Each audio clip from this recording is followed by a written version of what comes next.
মাঝখানে ২-৩টে দিন কিন্তু বেশ ভালোই কাটলো। তবে এবার তো বাড়ি ফিরে যেতেই হবে। তো সেই জন্য সকাল, সকাল রেডি হয়ে নিয়ে সবাইকে টাটা করে বেরিয়ে পড়লাম বাড়ি যাওয়ার উদ্দেশ্যে। অনেকটা সকাল সকালই বেরিয়েছি যাতে গরমটা না পাই।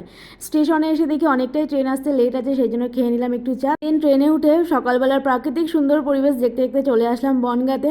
স্টেশন থেকে বাড়ি যাওয়ার পথে গেছিলাম একটু মোড়ের গ্রসারি স্টোরে, সেখান থেকে মগো ড্রিঙ্কস, ইনস্ট্যান্ট কফি, তারপর কিছু কুকিজ নিয়ে তারপর আসলাম বাড়িতে।